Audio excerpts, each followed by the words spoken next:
3, 4, get my shoes and out the door. 5, I'm alive. 6, 7, 8, feeling great. 9, gonna shine, life is good. I'm doing fine. 10, gonna do it right and do it again. Yeah.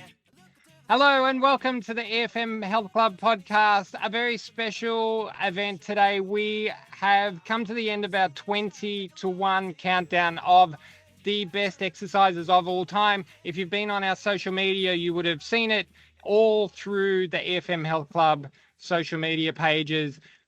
We are announcing number 1 today, and we're going to go through the previous 19, not real slowly, but we will get through them all. We've also got some special guests, some other people within EFM, which I'll introduce in a minute. But first, as always, the most flexible man in EFM, Mike Drewett, how are you? Good, thank you, Wayne. Justin, how are you both? Excellent. Yeah. And the 2-time franchisee of the year, Wade from EFM McGill. How are you, Wade? Good, thanks. Hello, regulars and visitors. Welcome. Yeah, regulars and regulars. You're sounding very energetic. Lots of feedback on your positivity from last episode on the things that we hate. You know, very mixed reviews, I thought. Not sure what happened there. No. Let's keep that positivity. As I said, we have some special guests today, some other EFM franchisees, which I'll introduce to you now. We'll go through one by one. From EFM Mawson Lake, so you'll remember Jason Jesusius. I still get his surname correct now. Marianne Woods took over from Jason a little while ago. Marianne, how are you? Welcome. Thank you. I'm good, thank you. How are you, Justin? Excellent. Let me introduce the other boys first. So from EFM Kawana, Mick Drewett, how are you? Oh, I'm good, thanks, mate. Loving the weather up here. It's always good. Up in the Gold Coast? No, sunny coast, yeah. Sunshine Coast. Yes. Yeah, nice. And EFM Victoria Park, Sean Kinchington, how are you? I'm very well. Thanks for having me. It's good to be here. Yeah. So I did mention before, we're just going to go through all of these exercises. We'll have a good general chat. But before we get to that, let's introduce you guys. So Marianne, we ask everybody when they come on, how did you get involved with EFM really quickly? You've been with us for a little while now. How did it all start? For me, it started, I did my work placement with Jason, and then he decided to sell the Mawson Lakes and approached me, and here I am today and enjoying it. Right. But Yeah. And in terms of exercises, what's your preferred exercise mode? What do you like to do? Strength training. Strength training? Yeah, fair enough. Pretty common nowadays. Mickey, you're the elder statesman now, aren't you, of the EFM franchise? Get in there, yes. I think Millsy's older, so that's okay. Okay. Well, he would have come on, but I'm not sure he knows how to do this. How to do it. Yes. Yeah. Back in the stone No age. chance. I started with EFM in 1995 with Matty Lindblom as my trainer. Right. And then progressed to a casual trainer in about 1998, I think, 99, and then bought my first club 2000. Yeah. So you've had a club for 25 years now? On and off. On and off. I had a break for 6 years and then came back into it, managed the club for 8 years. Yeah. And then bought back in Adelaide for 4 years and then up here for 3 years so far. Yeah. And you appreciate the weather between Adelaide and Sunshine Coast, no doubt. So much. Yeah. Hate the winter. Yeah. And what about you? What's your preferred exercise regime include? I'm a bit of everything now. I mean, I love my strength, but I've got to do the cardio as well. I mean, once again, I'm getting on in age, so I've got to do a bit of everything, I think. So the strength is important, but that cardio to be able to get out and just do things is important as well. Yeah. And Sean, Victoria Park in Adelaide? Yeah. So obviously I'm at Victoria Park now, but it started way back in, I reckon I was doing some casual shifts at Woodville back in 2006, and then went to the North Adelaide, the Women's Children's Hospital, and ran that club for about 4 years from 06 to 2010. And then I got back into EFM at the end of 2017. So been at the Victoria Park for almost 8 years now. So yeah. Yeah. You've got a thriving little community there in and around. Yeah. That's an old like racetrack, is it? Yeah, the Victoria Park was the old race course. That stopped that was, I think the last race was around 06. And then since then the council just redeveloped it into more of a parkland area. People walk, run, cycle. But the grandstand that's obviously there from those days is heritage listed. It's like 170 years old. So we're situated underneath that. And a lot of our members are coming from the areas around it, across the park and behind as well. So now it's home also to the Adelaide 500 as well, which happens every November. Yeah, coming up. No doubt traffic's great at the moment then while they're preparing. Starting to get good, yeah. Yeah. And your preferred exercise regime, what does that include? Yeah, I think I'm going to have to go strength as well. I think that's going to be a pretty common answer. But, there's obviously things that I sort of try to force myself to do more of as well, is like mobility. I think just getting, as we are aging a little bit, I think looking after that the mobility through your body is important in order to do the strength. So cardio is probably what I'm better at, but I'm preferring that sort of strength and mobility at the moment. Yeah. That's nice to hear. Good. Yeah. I'm trying to take a leaf out of your book, Michael. Do it. Everyone needs to stay mobile. Yeah, exactly. I mean, and the reason, we wanted to get to know you guys, but the list from 20 down to number 2 so far has been quite eclectic, and we'll go through them in batches of 5. The width and breadth of exercises that you can do within a gym, and I was surprised that we did have some options for people to choose that happen outside the gym, so swimming and running and things like that. Hasn't been, well, there's still one. I'll spoiler alert, it's not running or swimming, number 1. They weren't really selected. So everything is kind of concentrated within the gym, and having that full breadth of variety in your exercise program is really important, and something I guess hopefully comes out of this a little bit. Yeah. Okay. Good to put them all together and make a little program out of them all. Do a top 20 program, and then we can all have a look at it and do it, online. I like it. Mm-hmm. Yeah, good idea. Good idea. All right. So let's go through this. And what we'll do, so my first thought is some of my favorites, and I put them on my social media. Some of my favorites have missed out. And my first instincts to go, right, what did you like that missed out? But we've got to reveal number 1 later. So let's go through 20. So number 20, we had clamshells. 19, wall sit. Walking lunges at 18. Mountain climbers at 17. And the banded crab walks at 16. Any surprises there? Yes. Crab walks. Crab got walks. in once and twice. Yeah. Crab walks and the clams for me. I was surprised to see them, I must say. They're a great exercise, of course, but I was surprised to see them in the top 20. Yeah. Mine too, just because of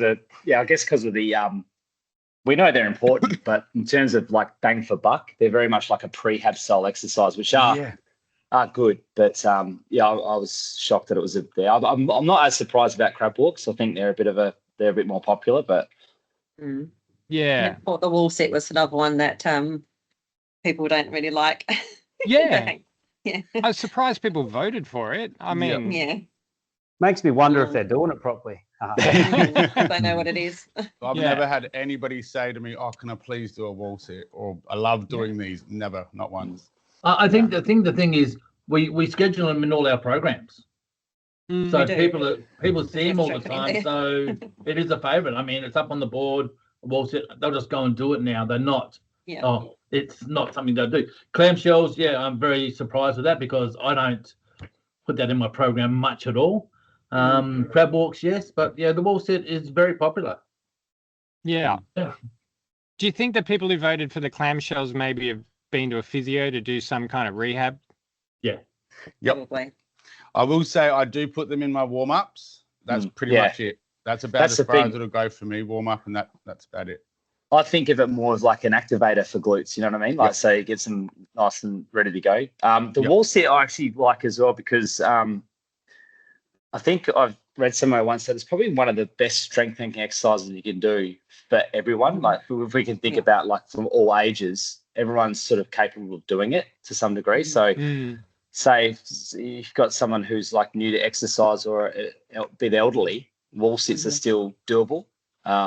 So good point. And if you're looking at nursing or aged care, like they're having to like move people, roll people in bed and that sort of thing. So they're using those muscles to roll people and to move people up and down the bed and things like that as well.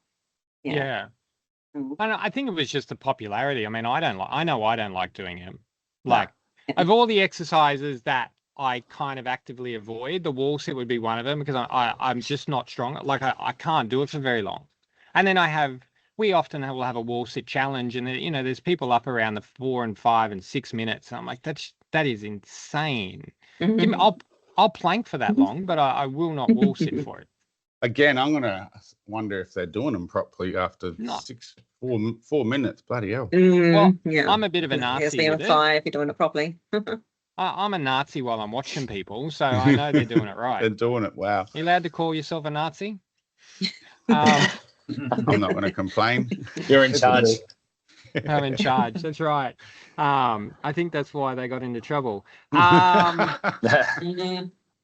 Right. So, number 15, the barbell back squat. I think we should stop here. I was surprised. I'm not surprised it's down the list. It doesn't maybe get programmed as much. But in terms of effectiveness, we often on this podcast talk about squatting and loading up and so I'm surprised it was kind of down there at 15. Same. Yeah, I thought it would be higher on the list. Yeah. I think as in a more popular, or you thought it'd be? I thought it would be more popular. Okay. But then you got to think about depending on who's voted for it as well, because if someone's voted that can't actually put the bar on their back because they've got back problems or something like that, they might not have actually. I would say I've got a fair few of my team that struggle to just put their hands into that position to grab the bar. Yeah. I'd say most if it's positioned, but getting there is probably the hardest part for most of them. Yeah. Yeah.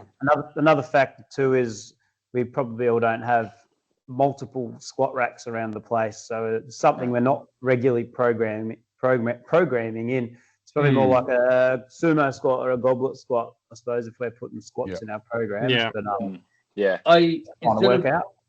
Instead of the bar, I use the sandbags. A lot of people will use sandbags. They can get them on their shoulders, get them up a lot easier. The only people that do the big back squats are when they use my cage area, where they can actually do it and they can load up the weights. Very rarely do I have people going in there, apart from people that really want to do it. It's more the sandbags, or where you have weights in the hands. They can do squats with weights in the hands instead of it on their shoulders. Yeah. I wonder if that's maybe what it is. A lot of it's easier to just grab a weight or a kettlebell and do them rather than going through the, setting up your barbell in your cage and doing all of that. So that's why, again, I use the sandbags as well, fair bit, and because we can then, we've got multiple sandbags. So I guess that's a good variation for people to be aware of. If you want to load up. So we have goblet squats here at number 12. So it's a nice little alternative. But if you want to have it on your back, think about a sandbag. If you're not at an EFM gym and you're or going at a time when a trainer's not there and you're not exactly confident, then the sandbag might be, or what are those other bags called? You can get some with water in them. Water in them, and the ones with the handles, those bigger ones. Yeah. I know what you mean. Yeah. They got the curve.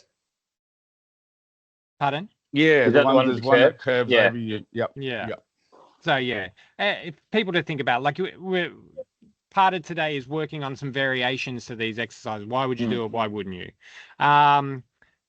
So back squat was 14, the sled push 14, the ab roll out with either the wheel or the barbell, it was at 13, goblet squats at 12, and burpees at number 11. People were shocked in my club that burpees even made it anywhere remotely near the list. I want to know who voted, because every single one of my team said that they didn't. So apparently nobody voted for it, yet it made it up there.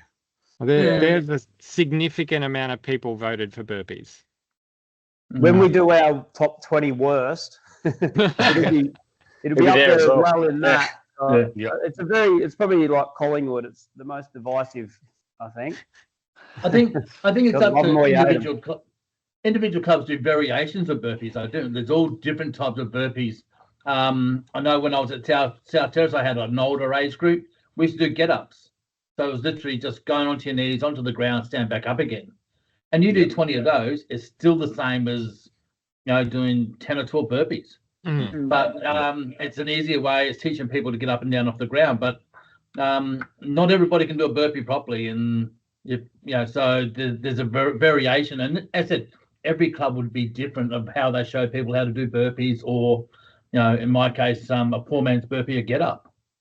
I think if you had lacked mobility and really improved your hip mobility, you would go from hating burpees to going, oh, wow, these are way easier now. So maybe there's a few people that have done it that way. Yeah. I think there's a lot of variations. I can tell you people at Westmead hate get-ups more than they hate burpees, the way that I get them. Yeah. See, I pretty well schedule them in every one of my programs to get up. Well, none of my Westmead guys are coming up to the Sunshine Coast. I can tell you that, Mick, now. Oh, that's right. Not a problem at all. What about the ab rollout? Like, I was a bit shocked at that one too. That's I don't use that a lot. I've got one, but I don't use it. It's kind of old school. What number is that? Yeah. That's what number's the ab rollout? Sorry. Yeah, that was 13. 13, yeah. A few people asked me what that was. That's how much I've done it or given it. So I use a fit ball. Yeah. I use the rollout with the fit ball.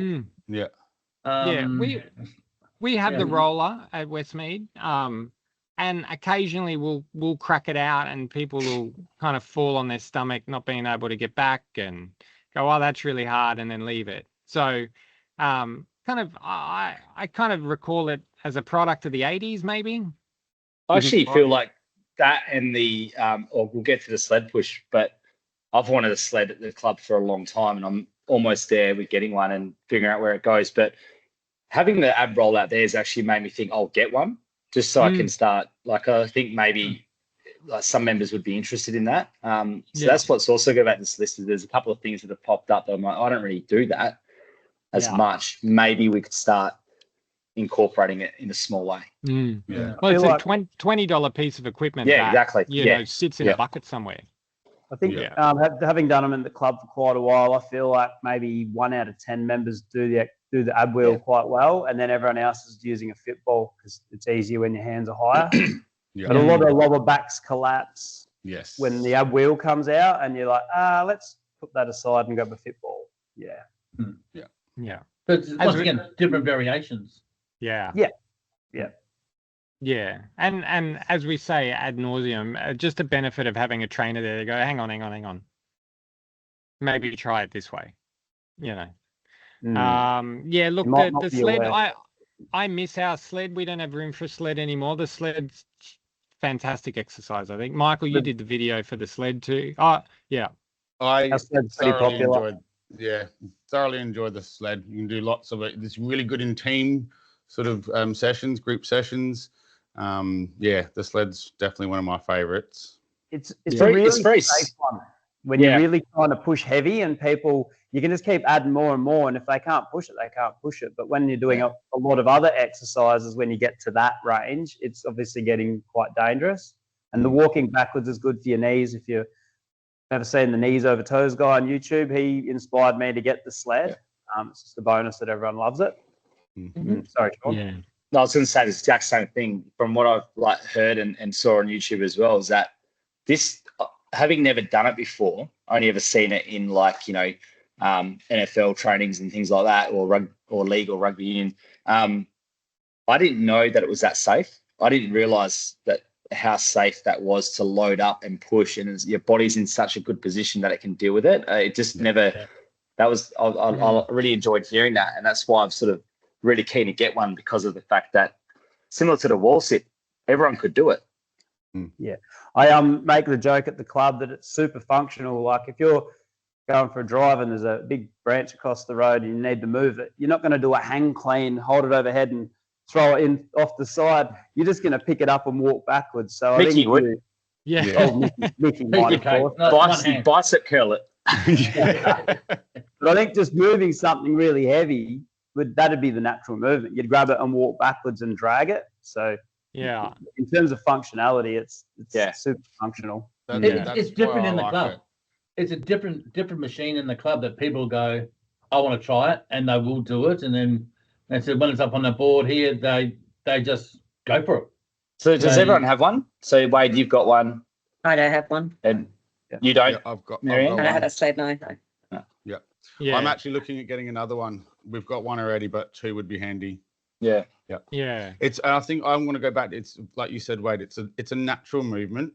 Mm. Pretty much everybody can do that, whether it's at some degree of heavy or light. But yeah, I mean, they can be done wrong. There's lots of bad technique out there, but just watch my video, you'll see the good technique.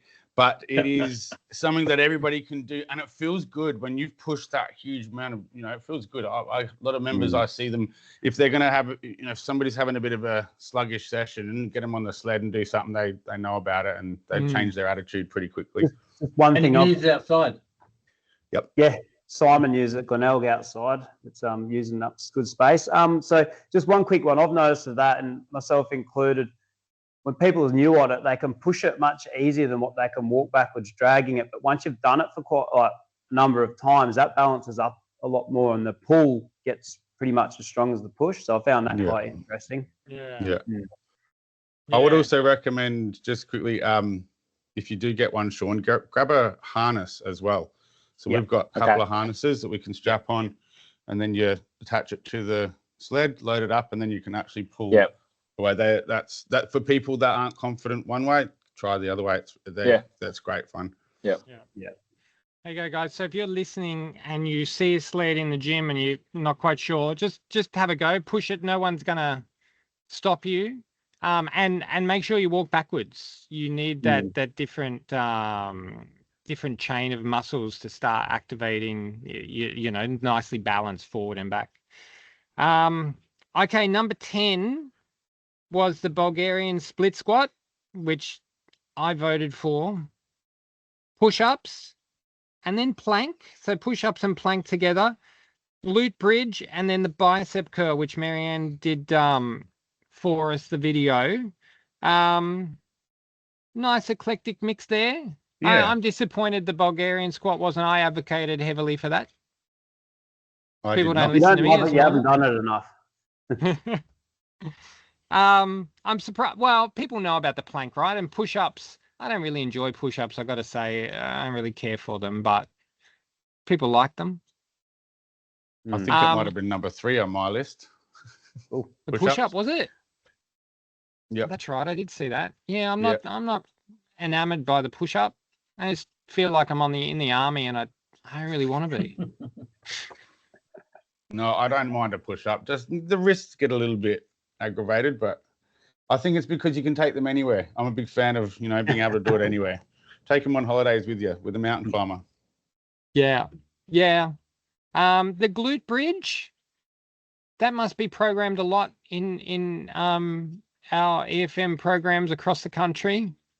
I don't know about the glute bridge. I'm shocked that it's a favourite. You know what I mean? Like it's definitely there in clubs, and going back to the clams and stuff like that, warm-ups and alternatives for people that may not be able to do another hip hinge type movement. But I'm just shocked that it's a favourite.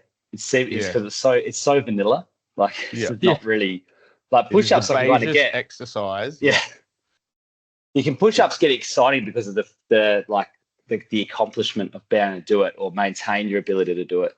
So I can see the excitement there when someone's done it, but I'm not getting that revved up about doing some glute bridges. No. Yeah. I know my wife voted for that as her favourite, but I think she was talking about with an Olympic barbell setup. So that's like a hip thrust, holding med balls and awkward. I find it awkward to hold free weights. Like, where do you put them? So maybe the people that voted for it have had the opportunity in their clubs to set it up. I'm pretty sure hip thrusts were there. I think Selena might have just voted for the wrong thing. I don't know, mate. I didn't watch her vote. You didn't tell her she was wrong? Come on, Wade. But once again, it's a progression exercise, isn't it? You can do your glute bridges on the ground. You can add a dumbbell or a plate weight onto your pelvis to do your bridges, and then you can go onto the Olympic bar and actually do it up against a bench or a box or something like that as well. So it's a progressive exercise, which is really good, which people look to. Like they've done it on the ground. Let's try it over here now with a bar and see how it goes. And there's a progressive exercise. Yeah, Marianne, what do you reckon at Mawson Lakes? Did you get any sense of what people voted for? Definitely glute bridges was in there, push-ups, goblet squats, barbell back squat, and the walking lunges and crab walks. Yeah, was main ones I think from here that I can. That's what you got? Yeah. Yeah. I think with the glute bridge, maybe people don't feel anything. You know, they just go up and down with their bum on the ground and they're like, yeah, I love this exercise. It's awesome. Maybe it's because it claims to give you. I did a single leg one, then I feel it more. Yeah, I put it in the like same category as heel taps. Like people will have their heels and their feet next to their bum and they're moving around, tapping their heels, going, yeah, I love this one too. I can do this all day. My abs never hurt. Whilst they're chatting to the person next to them, telling them all about the day. Yeah, it's more educating, I think, Justin. Yeah, maybe. Well, don't worry, I'm yelling at people, but maybe that's why glute bridges were up at 7. Bicep curls, like Wade, you said something interesting last year. One thing, just one about not really worrying about doing a lot of arms and having them as an incidental exercise. So you work your biceps by doing bent over rows and other pulling exercises. So just doing bicep curls might not be, if you've got a limited amount of time, might not be the best use of your time isolating quite a small muscle. Do you remember saying that? Probably not. I think I might have used the sandball slam example, picking up sandballs or a wall ball off the wall, like a side twist one. If you do them long enough, you feel it in your biceps. But so just isolating the bicep as a bicep curl and doing 3 sets, unless you want really, really nice arms, in terms of an overall bang for buck, because everyone is like stretched for time, evidently. Just doing bicep curls is almost a little bit of a waste of your time in the gym. I can't remember the list, but was it bicep curls in front of a mirror or not in front of a mirror? Sorry. Maybe it's always a mirror. It's always a mirror. Mirrors in our gyms, clubs. I actually have one for technique, but don't tell anyone. Well, so do I. I won't show you my mirrors at the club then. Well, they got mirrors. Yours are on your ceiling, aren't they? Yeah, exactly. I've got a full wall of mirrors. Right. That would actually be handy. I would say I know we advocates for no mirrors. I don't like mirrors in gyms. It's like people stare at themselves in the small one's on a mirror. wall. It's the last place you'd see it, so it's That's what I would do. So you'd have to go to it, not that you're doing it in the middle. Because sometimes some people just don't get it until they see themselves do it. Yeah, you're with right. most exercises. So yeah. Small mirror, just for technique, not for fashion. Yeah. Or bicep curl. So I think maybe the bicep curl is just there because people know it and go, I know a bicep curl, and they're a bit worried about not being able to pick 5. Yeah. I don't know if people actually like it, but anyway. Filler. Yeah. Number 5 was the rowing machine. Of all the cardio machines, that finished on top. Which really? I hate the rower. Divisive. Agreed. I hate the rower. I'm not a rower fan. Anybody who knows me knows my relationship with the rower. A bit like burpees, yeah. I either love it or you hate it, I think. Yeah. Yeah. I like it. I like it. I don't have any feelings towards it. It's just there. It's fine. Yeah. Yeah. So I did years and years ago. There's an indoor rowing championship, Australian championship, and there's like a tour that you can do. They have competitions all over the place, and we had one at Westmead. This was pre-COVID, so everyone in the club was going to go in. Everyone was really excited. I entered, paid my money. No one else did, which was fantastic. So now I'm in and I'm committed, and I trained for a good 3 weeks in advance, and I got really good at the rower. And then I did that 1,000 meters, and I coughed in like 3:15. Oh, wow. And I coughed and I coughed and I coughed and I coughed and I coughed and I coughed and I coughed for days. It just burnt my lungs, and never again. Yeah. The rower. So, but I still like the rower, but I'm never going to that extreme again. I've still got my medal for my, between 35 and 40 age bracket in a cupboard somewhere. But yeah, never again. Participation medal, was it? No, I came first. Oh, I won, well, I won the Australian indoor rowing title. you left that bit out. Wow. Well, I don't like to brag. Yeah, waiting for someone to ask. I can guarantee you it's not going on my resume anytime soon. It is a good all over body exercise and does get everything going. I do understand why it's good and why it's popular. We're not friends. That's all. Friends. They I say like the squat, because they say the squat is the single best exercise you can do, don't they? So they say that's the squat of the cardio machines. Have you heard that one? I haven't. No. No. Yeah. I like that. made that up. Wade, let's keep that. Write it down. Yep. Number 4 was boxing. This was really good. I was excited. People voted for boxing, and I think we, as trainers, maybe underestimate how much people enjoy some boxing fitness. I think it's one of the best fitnesses you can do overall for your every part of your body. It's not just your arms; it's your cardio as well. Legs are incorporated in it. And the thought pattern. You've got to think about it. So you're doing everything all at once, and I love it. I think it's great. I do 1 session a week in my club. I actually go to a boxercise session 4 times a week outside of the gym, sort of thing. So love it. Nice. Yeah, I think it's great. Yeah. Yeah. I mean, we did. Yeah, go, Sean. I was just going to say, from what Mickey just said, the all over health. There's a few cardio-based exercises that leave you mentally feeling good afterwards as well. Like the rowers and the bikes, they're not really that type of cardio exercise that does that. But like things like running and boxing, once you've done it, you feel really good in the head. It's like it's really You've accomplished something. Yeah. Yeah. Agreed. Yeah. And Marianne, you've started to incorporate. You didn't really have a boxing background until a few weeks ago. Yeah, that's correct. Yeah. Yeah. And as a trainer, it's complicated. And maybe that's why we avoid it a little bit. It is complicated, isn't it, Marianne? Like when you're first starting to get everything down. But yeah, people love it, clearly. Yeah. It got a lot of votes. Lots. And then I find some people avoid it because of shoulder. If they've got shoulder injuries or that sort of thing, or shoulder issues, they won't do it, or wrist issues, they won't try it.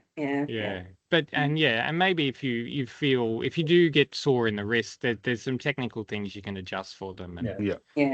So yeah. Right. Right. It could be just it could be that they're just punching too hard, Marianne. Just say, look, okay, just back off your punching, just more or less do it as a tap. Even I've got a couple of ladies with shoulder injuries, and they still do the boxing, and they just do it at a lighter. They don't have to hit the gloves and make them sound brilliant. It's more of an action, and they get through it. Yeah. Yeah. Okay. Yeah. It could also be the pads. The pads could be hitting back too hard. Yeah. So there's like you said, Justin, there's some technical things to look at possibly there. Yeah.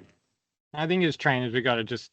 I know I get a little lazy with the boxing. I'm like, because it requires a lot of effort from us. A lot of coaching. As well, holding the pads, and when you've got people matched up, it requires effort in terms of watching a whole group of people. And look, I know I get lazy from time to time, but from the list, clearly people really enjoy it. Something we need to bear in mind. Number 3, the deadlift. This is kind of where I thought the squats might be. The deadlift got right up there, which surprised me considering where the squats were. Valuable exercise, really. Very. Probably one of the best exercises. Yeah. It's one of my favourites easily. Yeah. It just feels so good when you do it properly, correctly, and you get it done. It's one of those ones you know you've worked, but it feels good. It feels, I'm not going to say natural, but it feels good for me.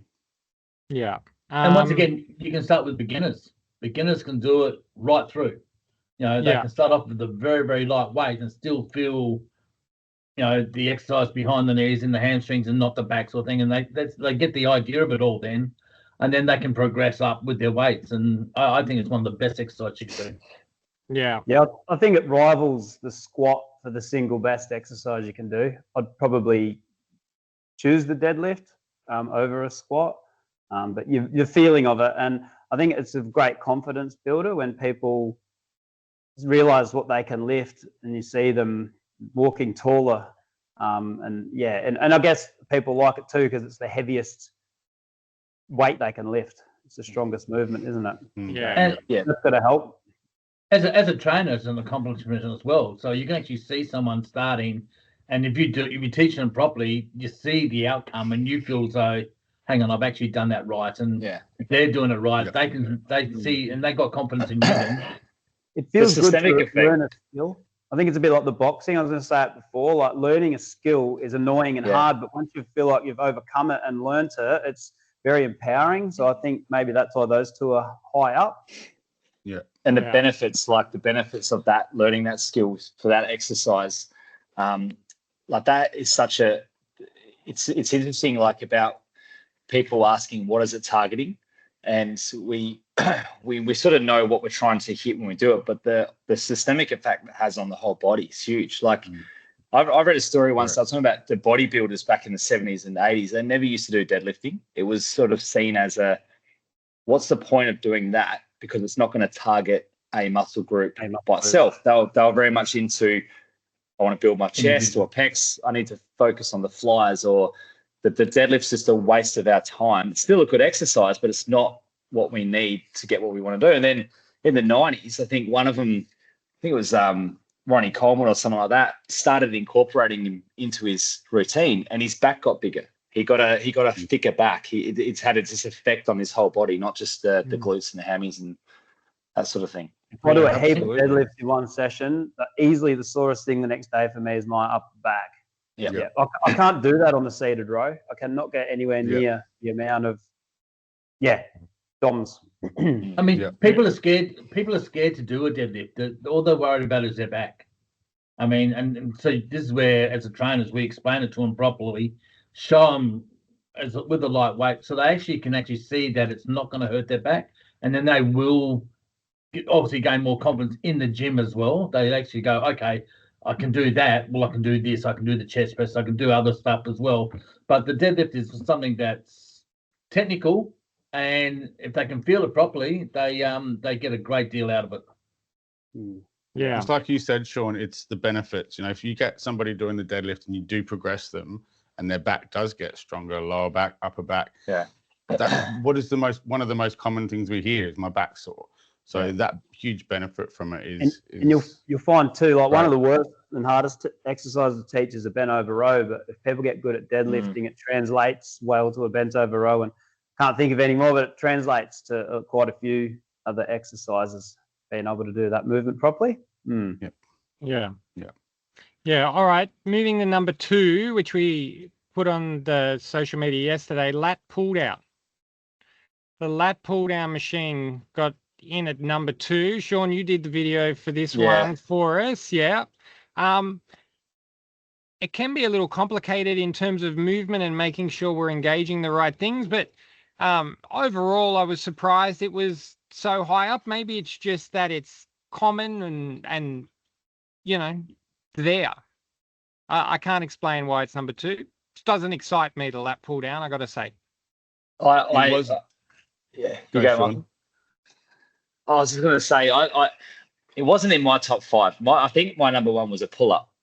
But for the reason like I love pull-ups is like for a lot of my members, I love them doing the lat pull down because of what it's trying to do to break their daily habits a bit.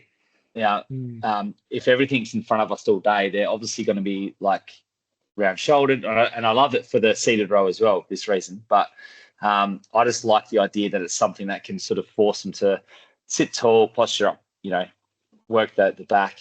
I'm looking at more functional as opposed to, again, it Great being point. exciting. Yeah. Good point. Yeah. Yeah, I think you're probably I right. just I find when I've got new people and they might get there a bit early before we start the session, our start on the hour or whatever. If they finish early, their warm up, they just go over to the lat pull down machine. I think maybe because they can work it out. They're new. They're like, okay, I'll sit down here and pull it down, and they might not be doing it right till I come along. But it's famous. People just go to it. They just often, and I think being in gyms over the year and watching people train, the common thing I've seen is seeing people do their cardio, and when they go into the weight room, they're not sure what to do, and they can work out that one, and then they do a few of those, and then out the door. I think that's pretty common. Most movies, when you see someone in the gym, they're doing a lat pull down. It's just it's just everywhere. Yeah. It's just the best ones to sort of have as a representation of a gym. Yeah. Maybe because it's easy to shoot. You go from the side, the back, it doesn't really matter. I remember it being in Moneyball, he was always doing a lat pull down, sometimes behind his head. Yo. What do we think of that? Actually, on that, I saw, have you guys seen the movie Shallow Hal with Jack Black? So that was on TV the other night, and he's in there with Jason Alexander, and he's doing it, and he's doing it. He's talking, but he's doing it behind his back, then in front, and then behind and back, and he's talking at the same time. It looks terrible, but the whole behind the back thing, that's very old school. I mean, outdated, old school. Yeah. No, you have to have. I just feel like you have to have, like Michael. You'd probably be the one that could do it. Your flexibility through your upper back has to be right on. Very good. Yep. It is something. I mean, I can get them down there, but I don't put them on the list at the club at all. I very rarely do them. It just can, there's a possibility of impingement in the back. So I don't really, I just don't put them up there. It's one of those ones, if I see it, I'm running to the other side of the room to correct it straight away. I'm not moseying over. Yeah. Before we get to number one, I know Marianne's got to go. Thank you, Marianne. No worries. All right. Have a good day, guys. See you, Marianne. Have a good time. I'm sorry we've gibbered a lot, so we didn't get to number one, but you will hear it on the podcast. All right, I'll send you a message. Okay, thank you. All right, thanks, Marianne. Bye. See you, Marianne. What is the point of doing it behind your head? I think that was another old school thing that, you saw. Honestly, I reckon it's because you see it in the movies, they can get their shirt off, they can turn around, flex all the muscles, and you can see everything and it looks lovely. That's where it probably you do get good engagement in all those upper back muscles. Like most people who do the lat pull down in front, they're probably going to be doing it more wrong in a way, because if you've got the straight bar with the curved ends, which I don't use anymore, I've got the ones where your hands go over the ends. Yeah, me too. People internally rotating. I think there's a case for it. We were told not to do it because there's always a story where Didn't something happen? Yeah, and the cable snapped. Yes, and I remember hearing that. And ended up in a wheelchair. So that's enough to stop people doing it. If you tell that story. But, it became something not to teach. It was a practice thing. They say. I remember hearing that as well, Wade. Yeah. Yeah. I used to always say to my members, especially new ones, and I'm just showing them the lat pull down, and they say, "Oh, behind you." Nah, I said that, and I used to say that was the olden days, old meatheads, and you see these big old guys walking around with their necks bent forward and these big lumps on the back of the neck where they've actually smashed the bar on the back of the neck. That's not what we want. I mean, and that's how I said. I've got no flexibility to bring a bar pound behind my back, so I'd be bashing the back of my neck, and not so. And the explanation is, if you go to a cupboard, and with EFM, we're all about teaching people life skills type thing. If you go to a cupboard to get a pile of plates or a bowl of sauce from a cupboard, you don't grab it and pull it back behind your head. You pull it to your chest, don't you? Exactly the same exercise. Or your mouth. Or your mouth, yeah. But it's the same exercise theoretically. So yeah.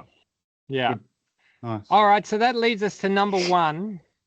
So look, out of all the votes, this exercise got, because you're allowed to choose 5, roughly 2/3 of every person who voted for this exercise, which I found a little extraordinary. I do, I was a that's- little, Yeah, that's a surprise.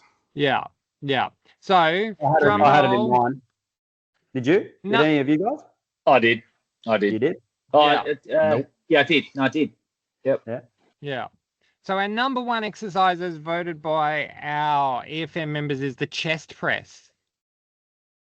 The chest Dumbbell press. chest press. Congrats. Well, not even dumbbell, just chest press, Okay, including the barbell then. including the bar one, as loved by 19-year-old boys all over the world. The chest press, I personally was shocked, given our EFM demographic, that people love the chest press.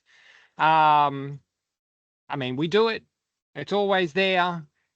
Maybe it's a comfort thing. I don't know. What do you guys think? I'll kick it off. So we had Sarah on the podcast probably about a year ago now, who's a trainer with us, and she's been training her whole life, and she came from F45, and she had been with us for maybe, I think, about a year and a half. And she was telling a story one day, which I overheard, and she said, "Oh, when I started here, I could bench press 9, I could chest press 9s, and now I can do 17 and a half."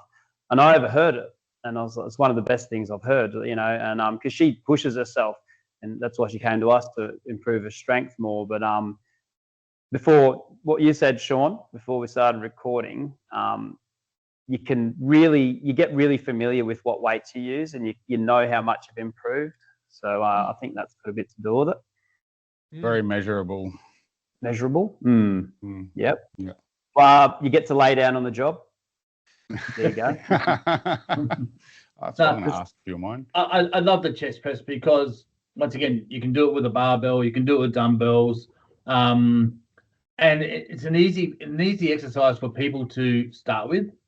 I mean, they can start with a lighter weight, and as you said, Wade, you can see the progression. And Sarah started with 9s, and now she's at 17s. Really doubled, yeah. Which is amazing. And it's amazing. I mean, but and I was saying before we recorded, a lot of my members, especially the older nurses, have trouble with their shoulders, through lifting above their heads.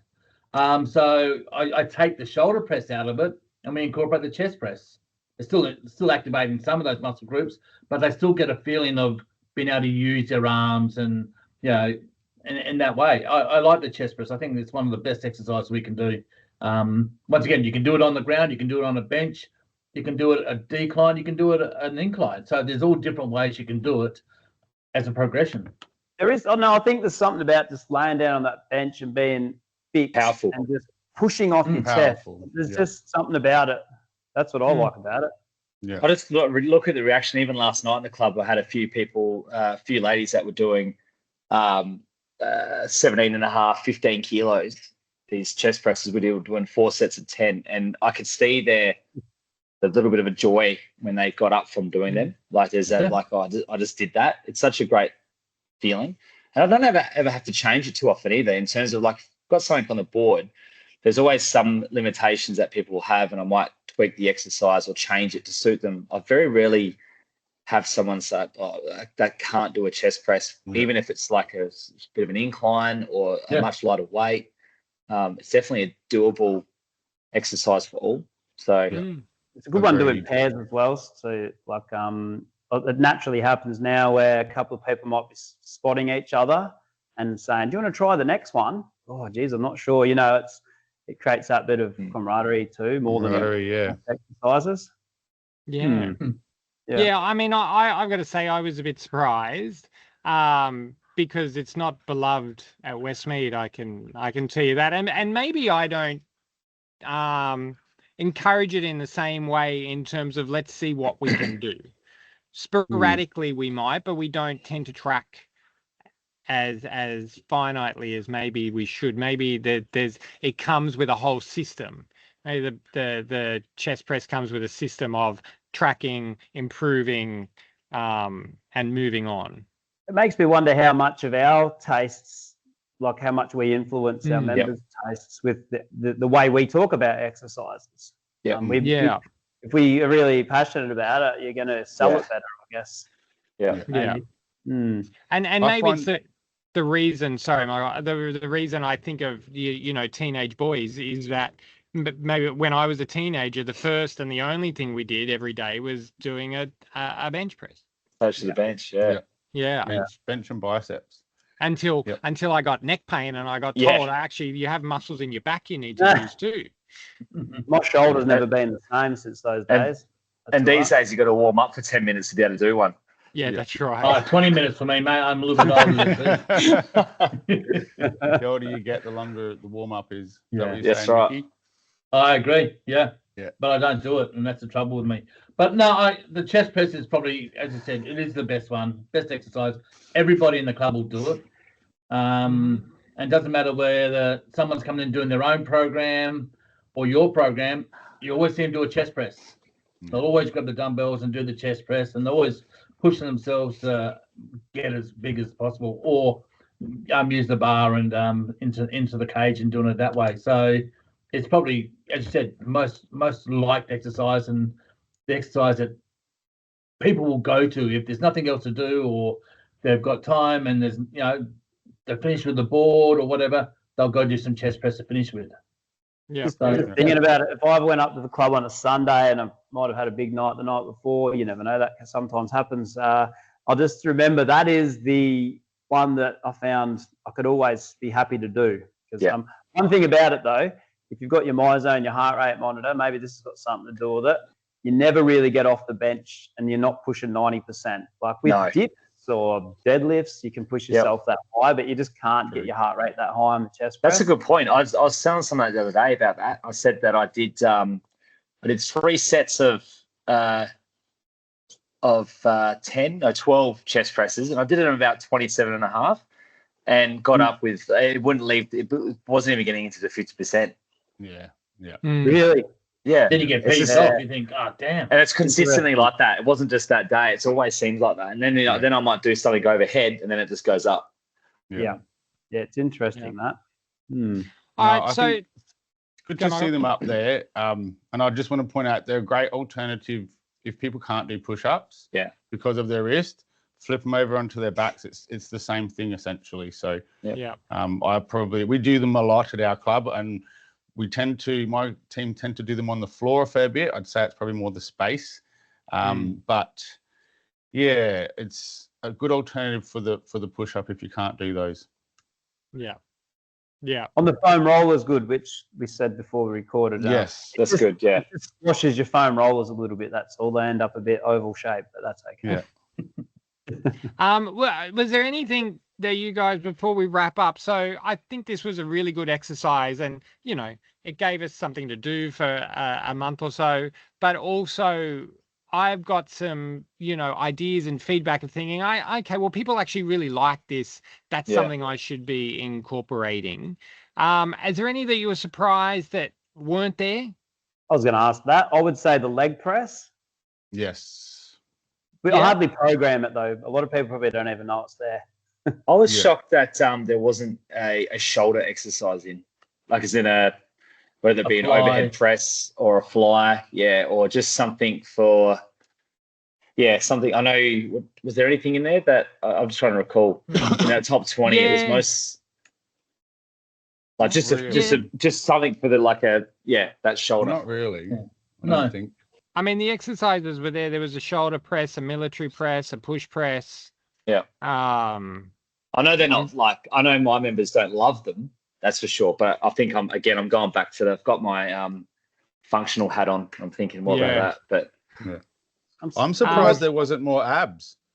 Everybody Abs? wants that beautiful ab line and sexy abs and stuff. I thought that we'd be getting 100 top 10 abs, really. So Someone is actually, there were a couple of people that have been doing animal flow, because there were a few votes in the other responses for like beast loading and unloading, beast squat to something else. I'm like, okay, well, there's an couple of animal flow advocates. Yeah.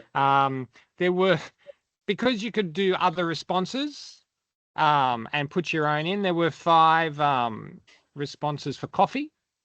Surprisingly. Good milk. That's my yeah.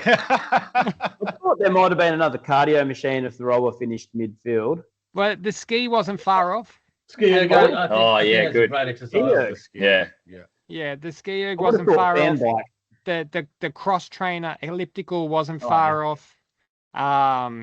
The grinder it was a little bit further back. Running wasn't far off. I was surprised, given the popularity of running, and everyone's in a running group, and you can't run by yourself anymore. You need, Yeah. people around Film you. crew. Yeah, I was surprised running. Clearly, some EFMs schedule or program box jumps, because box jumps wasn't far away either. Yeah, I love them. We haven't done a box jump at Westmead for 7 years. I must say we don't do them very often either. The plyo boxes are the only safe way to do it, and Yeah, I they're agree. big. They Yeah. take up a lot of room. Yeah, The soft? Did I say soft plyo boxes? Yeah. Yes, the yes, soft yes. I ones. know what you meant. yeah. You've covered yourself, Wade. All right, boys, that might do us. Skipping? Sorry. Yep. Skipping maybe. Skipping. Yeah, Skipping. See, I love skipping, but a a lot lot of of my people- team don't like it. A lot of my team don't See, like battle it. ropes, another one. Oh yeah. Yeah. Yeah. I was Yep. actually, I got to say, I was surprised with the battle ropes. I mean, they're used pretty extensively. People clearly hate them. There's your feedback. Yeah, I there's do your like 'em. feedback right I there. like 'em. Yep. I look forward to seeing everyone's how they program these 20 in. I'm not sure how balanced it is. If it's a bit too push focused, then we could say Yeah. you could balance it up by saying these are the two that should have got in or whatever. Yeah. And the last two out actually were calf raises and kettlebell swings. They were the last two out. That's 21 and 22. I'd probably Calf I'd rather see them in than clamps. Yeah, I agree. Correct. Yep. As a Kettlebell swings in workout, yeah. particular. We do a lot of kettlebell work. So do Yeah. we. Yeah. Yeah, I'm underrated. surprised the to kettlebell. see the other one there. That's interesting. The calf raise. Calf raise at 21. Yeah. I actually think there's a lot of people at EFM doing rehab, with the clamshells and the band walks and the calf raises almost Hang there. on, and this the is where glute- this is where we need Shani on here because she'd have them all. yeah, Yeah. the glute bridges and a lot of When are we rehab gonna? stuff. I think this might have been inspired by the Triple J Hottest 100, maybe. Yeah. When do we do this again? And do we do a countdown for the top 20 most disliked? I think I like what you're saying, mate, but I also think we need to put the top 20 into one program and see how it works. Yep. We'll Yep, need let's to go tweak away it, and yep. do that. And then we might do a top 10 hated list. It could get vicious. I feel like I'm putting it out there that the top 10 or top 20 hated list would be a Similar. healthier program. Well, yeah, but I reckon it'd be a very, very good program. Intense. Yeah. Yeah. Well, see, Raw would be my number one. It would be my number one. Hated. You watch. There'll probably be a few repeat offenders up here. You watch burpees get into the most top. Has to be. hated. Has to be. And look, and I when we started thinking about this countdown, there was an idea of doing the top 20 odd music to listen to or songs to listen to. I don't know how we go with copyright with that though. Yeah, that could be touchy. They're pretty small. I think I'll be fine. Mambo number 5. That was Matty Lindblom's favourite. Oh, yeah. Yeah. No. Yeah. All right, boys, that might do us. Thank you. Thanks, Mickey. Thanks, Sean, for coming on. Thank you. Thanks for having us. Really good Thanks, insight.